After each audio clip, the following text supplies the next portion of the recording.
Hello, how are you doing? I'm alright, how you doing? I'm alright, man. I'm a bit tired, but I'm happy. Yesterday must have been, Did you hear me on Radio 1? I was like going mad. How did it feel, getting the #1? Because you must be working years towards actually what this feeling would be like. I'm happy you said that because I think some people think that it just happened overnight. Do you know what? I don't even know how I feel. I feel really, really happy. Like genuinely happy, not only because, and the funny thing is, it's not my own full song. It's a feature, and that makes me happy already. So if I feel like this now, if I get another #1 with my song, I think I'll just, I don't know, faint. Yeah. I feel great. I feel like you just have to keep feeding them, just keep bringing them out. So I think now is just the beginning of a lot of work. And randomly, before we start filming, we were looking at you in the papers. Like when you turn up, it was weird. When you open up the paper and you see yourself, like, I was like, what? And it's like a big page too. And I'm like, oh god, I don't like that jumper. I was wearing some United UK flag jumper, but it's cool. And the joke is, I shot that picture with my friends. Really? It's not like a professional photo. So it was my friend's jumper that I saw in the cupboard, and I was like, I'm wearing that, and I wore it as a dress. Do you know the first time I didn't meet you, but the first time that I saw you in person was at the J. Cole listening session. Really? Yeah, you had a dog with you. Is that your dog? It was my friend's dog. Was it a His name's Cookie. No, he's a Pomeranian. Yeah, that's what I was. Do you know he's like the most quiet little dog you ever meet? You know little dogs, they've got big egos, so they feel they have to prove themselves to be present because they're so small. This one's silent. He's like the best little dog you'll ever meet. He seemed well behaved, yeah. Yeah, the only thing is that his breath smells a bit. Really? So you're getting that close to him? Yeah, I love dogs, Like I'll let them lick my face. Obviously not before like anyone else licks my face, but like, no, I'm joking. You went to, was it Sylvia? Yes, I did. Okay. Was it always in your mind, from young, that you wanted to be involved as an actress, a singer, or maybe a dancer? Yeah, I mean, I just liked the feeling of it. It made me feel really good, and I liked seeing people reacting to it. Like, it made me feel good knowing that I can cause a reaction to someone else. Do you know what I mean? It made me feel like I was doing something right. So that's when I wanted to start doing it. Even at the age of 6, I'm not saying I understood it completely, but I saw people were reacting. And it made me feel nice. It made me feel like I was touching something. I don't know what, didn't know what, but like I was connecting, so I kind of carried it on. And as I got older, I started to realise like that I actually loved it. So I really, when I was really young, when I was 6 years old, my mum put me in a choir. Yeah, in my primary school. And my teacher's name was Susie. She was cool. Everyone remembers that teacher. Yeah, they're first. No, no, because she never wanted us to call her by her surname because she wasn't a proper teacher. She just used to come into school and teach the choir. Her name was Susie, and she was so hot. She, like, even at that age, I was like, she had like short blonde hair like Marilyn Monroe, and she would always wear suits and a waist belt. She was a little gangster. So big up Susie. Now you got into fashion. Yeah.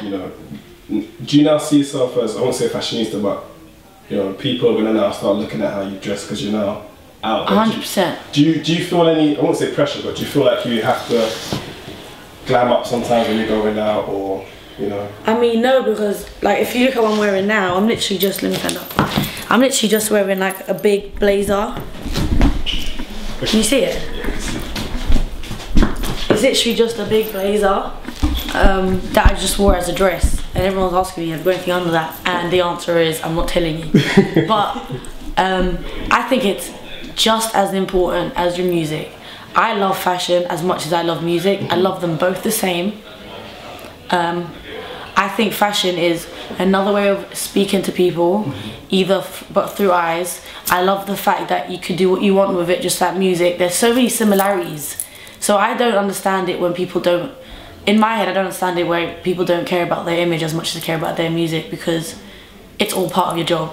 And that makes you iconic as well, isn't it? And if you look at the icons, everyone has been, that's 360. Like now, present, Gaga I think is doing the job. Like 100%. She's on top with her music, she's on top with her image. It may not be nice, it may not be nice, but at the end of the day, she's focused on her job. Like, I'm not saying that other people aren't focused, I'm just saying I really think it's important. She balances out, she realizes the effect for one. Videos, clothes, anything that helps your music is so important to me. Yeah. Now, you've been, in the time that you've been signed, yeah, have you been developing your craft, or, you know, explain to us what's happening in that period from when you got signed up until now? Whew, seems like I'm an ancient. I got signed when I turned 18 and I'm 21 now. And I never believed people when they were like, be patient, because I was so confused on why I wasn't out. And I didn't know what I wanted to put out. I just knew I wanted to sing and be out. And I had some amazing, this is my first record deal. So when they got in touch with me, they really, really were like, Rita, wait, just wait. And now I cannot thank them enough. I used to be like, why are they making me wait? I don't know why they're making me wait. Why don't they just do something? But they were waiting for me. That's what I didn't realize. So they were waiting for you to find yourself? Yeah, that's what I didn't realize at the time. They were waiting for me to find myself and to find something worth expressing. And if I play something from 3 years ago to something now, it will sound completely different. So that's why I'm so happy. I'm waiting. I finally feel ready to really, like, there's no pressure. I finally feel ready. So that's the development stages. Yeah. And most people, or most artists, don't necessarily get that development period, you know, when they're signed. Yeah, So, exactly. And that's another thing where I'm so grateful that my label had patience and the money, because like there's no money left in the music industry. It's a fact. The fact that they waited for me, that doesn't happen nowadays anymore, because there's no money to develop an artist. Like you kind of gotta know who you are nowadays. And I knew who I was, I just didn't know what I was.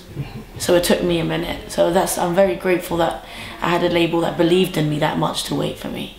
So now moving forward, yeah, obviously you've got the #1 single in the country. So moving on to your next single, okay. That sounds weird. But now that you get the #1, yeah, do things now start getting accelerated?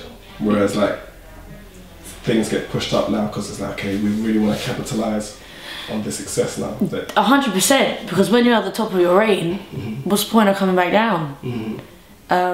You just got to keep, I just feel like I just have to keep putting things out there that's gonna make people feel happy.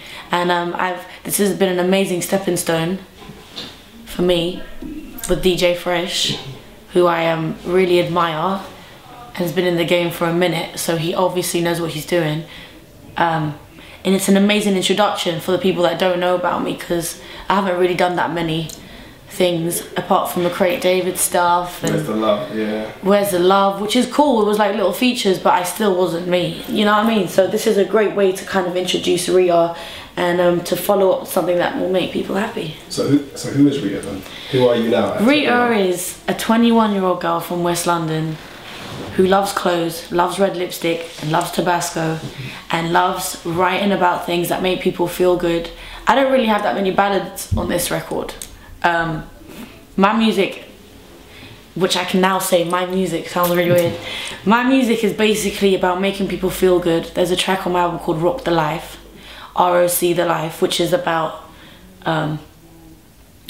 taking your life and being happy with it and being free and not following that many guidelines when it doesn't appeal to you, because that's when I feel people get trapped and get a bit confused with themselves. So it's all about just making yourself feel good, man. I really believe in you're the only person that can make you feel good. No one else can make you feel as good as you can. So that's what my album is about. And I think that's important, especially for females, to know that it comes from yeah. And also, I love complimenting females. So there's a track on there called R.I.P., which is about a girl getting their own and telling their man, like, I'm so much better than your ex-girl you don't even know. Like, and girls, I know there's girls, well, I can speak for myself, sometimes I'm always intrigued on knowing who he used to go out with. If I'm seeing a guy, I'm always like, who did you used to go out with? Not because I cared about her, not because I think that they're better than me or anything like that, it's because you just always want to know. And because you're going to compare yourself to the ex just because that's what girls do. So this is a song about me saying to the guy, like, R.I.P. to the girl you used to see, her days are over. Like, I've decided to give you all of me. Like, when Drake wrote that, I was just like, it makes so much sense to me that I would love to sing this song. Like, I wouldn't sing a song if I didn't connect to it.